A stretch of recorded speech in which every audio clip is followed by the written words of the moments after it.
Hollow Knight is a game I have always heard good things about in the past, but I never got around to trying it until this year. To be honest, I tend not to buy a bunch of indie games, but it and Silksong were on sale, so I decided to give the series a try finally. And yeah, it was quite the experience, so let's get into it. Going into Hollow Knight, I didn't really know what to expect. I knew it was a platformer and you play as this little skull guy, but that was about it. I later learned that it was kind of like a Dark Souls game, which was worrying, but hey, I already bought the game, so I was ready for the challenge. Also, that's not quite accurate, as the game is more of a Metroidvania. I mean, I guess there are some similarities to the Dark Souls games, but I'm pretty sure this doesn't count as a Soulsborne game. I think maybe it was that thing where a game is really hard, so people just say it's like Dark Souls. Anyways, in Hollow Knight you play as the Knight, the Hollow Knight. Probably. You show up to a mostly abandoned town called Dirtmouth. The atmosphere of this place is pretty cool. It's actually funny, I had heard the music that plays in this area multiple times, but I never knew this song was from Hollow Knight. On the topic of sound, this game is entirely way too loud. I had to have my TV on volume 1 and bring the master volume down to like 8 or 7. And usually I don't have to mess with the settings at all. Anyways, we meet the Elder Bug. He tells us about how this city used to be well populated, but everybody went down into the nearby hole, and there is an infection going on. Something about if you reach the bottom, your wish gets granted. But before I talk about the story, I want to talk about my gameplay experience. So yeah, as a knight we jump down the hole. There are a fair amount of infected bugs that attack us, and we must kill them. And yeah, this game seems a little bit difficult, but I'm not sure what everyone is talking about. I mean, I don't know where I'm going. I guess I just have to walk around until I find the map. After dying like 10 times, I finally found the guy who gives me the map. I feel relieved to finally have the map. Alright, time to look at this area. You know, this map seems smaller. Like, I feel like I've explored way more than this. That's weird. Also, where am I on this map? I guess when I sit down on the next bench, it will update. So I did, and nothing changed. This was the first sign that I might have signed up for something I wasn't ready for. I go up to Dirtmouth, and again, I go to the shop just to find out that I have to buy a charm and an item so the map updates and so I can know where I am on the map. Yeah, I can kind of see what people were referring to as Dark Souls level difficulty in relation to this game, because I don't remember ever having something like this happen. In most games, you just get a map and things are just good. I guess it was a way to encourage exploration. Man, it's been a bit since I played a game where I was just so lost the entire time. Speaking of lost, let's talk about the story of Hollow Knight. The story of Hollow Knight is... Okay, I asked my friends what I should do when making this video, and they told me to do just whatever. So as one of the few YouTubers who actually cares about his reputation and wants to be genuine, I put 51 hours into Hollow Knight, and I don't really know what the story is. So I'm just going to talk about my whole experience and what little story beats I did pick up on. So if you were looking for a deep dive, then this isn't the video, but hopefully it's still entertaining. Anyways, we show up to Dirtmouth. The Elder Bug tells us about the fallen kingdom of Hollowness. It is said that anyone who gets to the bottom will have a wish granted, so a bunch of bugs went down there. But there was an infection, so it's a very hostile place. We go down there anyway to fight a lot of bugs, fight some hard bosses. Oh hey, it's Hornet! Bro, why is she so mean to me, calling me a ghost and stuff? Am I evil? Nah, I don't know what she's talking about. Fight and win against Hornet, explore more of this place, meet some more merchants, meet some more characters who all seem to hate us besides Quill. I think that's how her name is pronounced. I guess Tiso or Tiso is okay.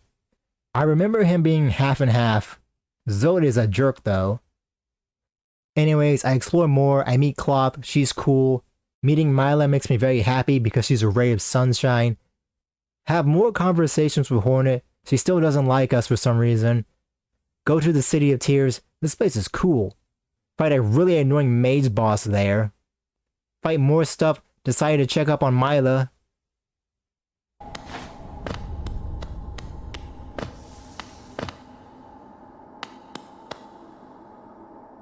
I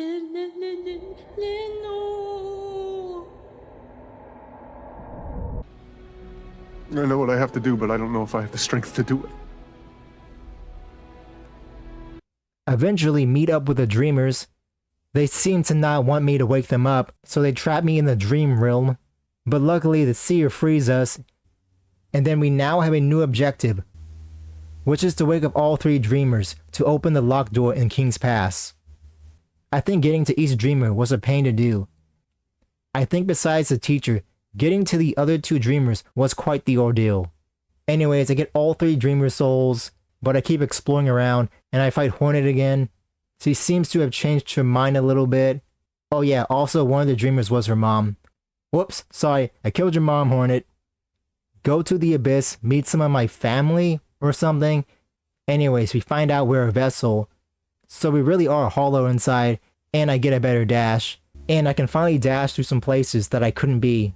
I decided to go to Queen's Garden. Oh, it's a boss fight. I guess I have to fight the traitor. Oh, Cloth is here to help out. That's cool. Why does everyone I love die? Anyways, talk to the white lady and get half of the King's Soul's charm.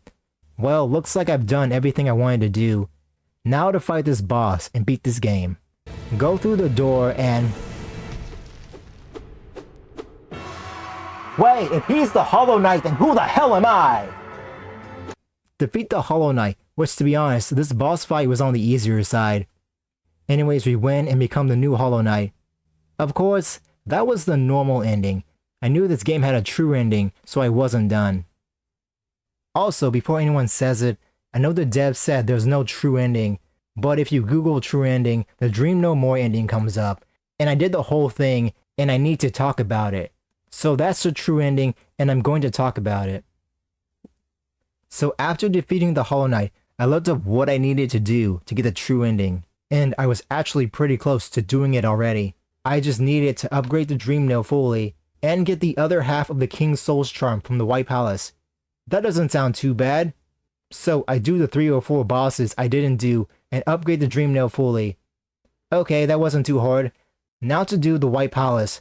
How hard could it be?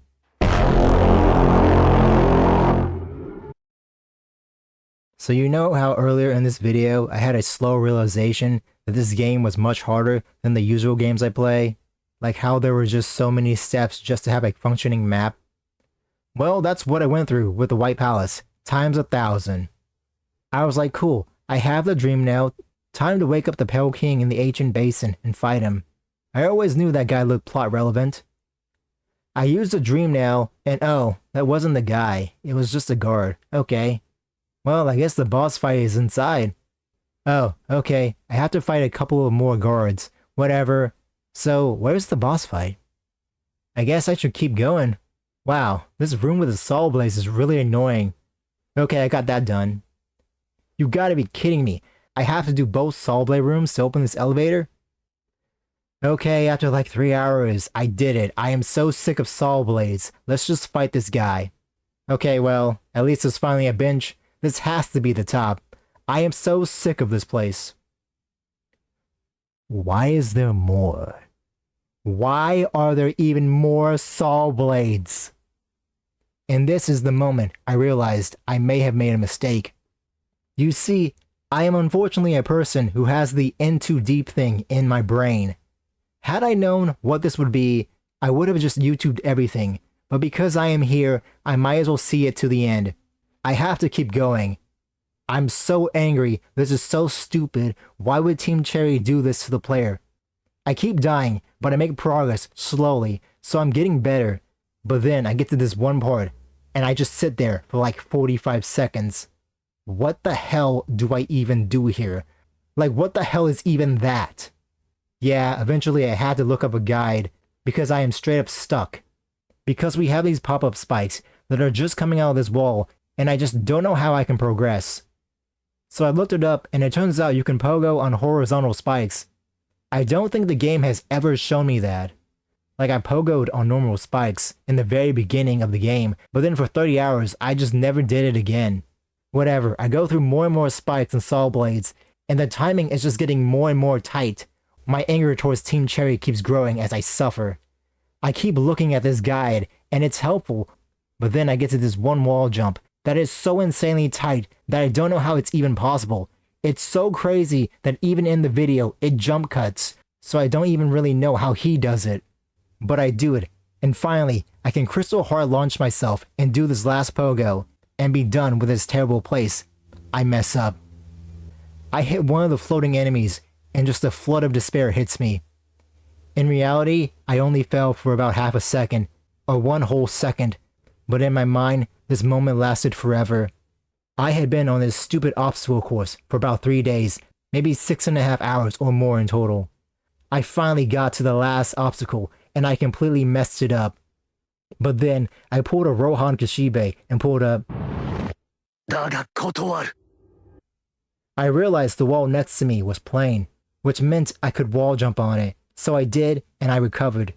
And I had finally beaten the White Palace. This nightmare was finally over. This section of the game sucked, and I felt it was totally unnecessary. I was actually seething, like I was so angry, but I wasn't even screaming. I was just completely quiet. It didn't help that I was in a hot room, because I forget to put on my AC a lot because I'm so locked in. So I was sweating to the point where like my mouth was getting all sour.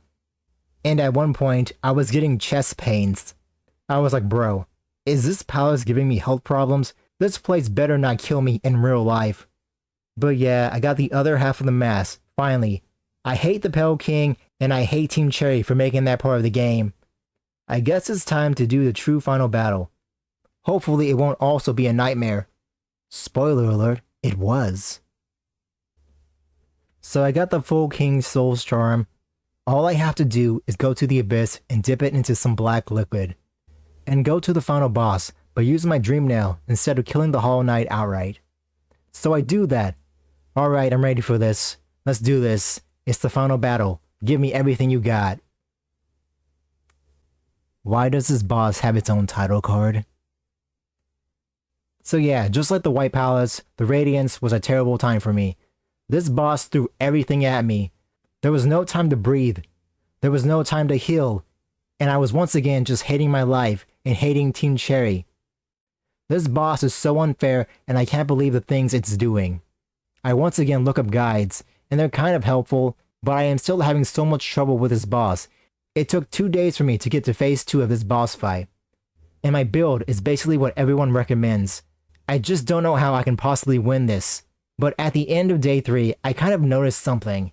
You see, the way to beat the Radiance, or at least the recommended strategy, is to have a spellcaster build, and use the up spell a bunch. But something was just so weird. Like, I'm using the correct build, but why do the YouTuber's Abyss Screech look different than mine? Like, theirs is so big, and mine is smaller. Like, I have the Abyss Screech, right? There's no way I put 30 hours or more into this game, and I missed the power-up. I didn't have the Abyss Screech. So I looked up how to get it, and wow, just another reason to hate Team Cherry. You see, there is a room in the Abyss that looks weird, but is empty. Turns out that room is plot relevant, and there is no indication of that. Like, it looks weird, but how was I or anyone supposed to know that room was actually important? Anyways, I get the Abyss Screech, and on day 4, I finally do it. And I do the usual thing. I'm flicking off my TV, I'm saying F you to the boss, but I'm not kidding you, with both the White Palace and the Radiance, I actually got kind of lightheaded. But finally, after so much pain, the nightmare of getting the true ending was over. So yeah, beating Hollow Knight, I had mixed feelings. On one hand, I enjoyed most of the game. It is a very well made game, and one of the best indie games ever made, no doubt. But getting the true ending did kind of leave a sour taste in my mouth. Altogether, I put 51 hours into this game. The first 30 or so hours was just getting the normal ending. And while some bosses were annoying, I felt accomplished and I had an overall good time. But the last 21 hours were hell, and I will always hate Team Cherry for doing this. Speaking of difficulty, I think I have to get something off my chest. Some people may have already left their comments before finishing the video. Yes, I know about the Path of Pain, I know about Absolute Radiance, I know there are even more difficult things in this game. But guess what? It doesn't matter. At some point, you have to realize not everything is worth doing, and your video game accomplishments don't mean anything. Both you and I are kissless versions. We get 0 bitches, okay? Kate Upton doesn't care that you did the Path of Pain. Anne Hathaway doesn't care you did Absolute Radiance. You think Ray Army cares about your Hollow Knight speedrun? Ray Army doesn't give a shit about your Hollow Knight speedrun. You're not better than me. Alright, that's enough of my response to the Get Good crowd. Let's just do the outro. Anyways, that was the video. I hope you enjoyed it. Hopefully this video won't be too controversial in the Hollow Knight community. I mean, I like the game, I just hated getting the true ending. But overall, I would say I enjoyed the game. At the time of writing this video, I just beat Silksong. A little preview of that video is, I think Silksong is better than the first game, but there are some issues that I do have to talk about. So look forward to that video in the future. Anyways, I want to thank you guys for watching this video. Don't forget to leave a like, comment, and maybe even subscribe. I have been Crazy Blood Monkey, and I will see you guys in the next video. Bye.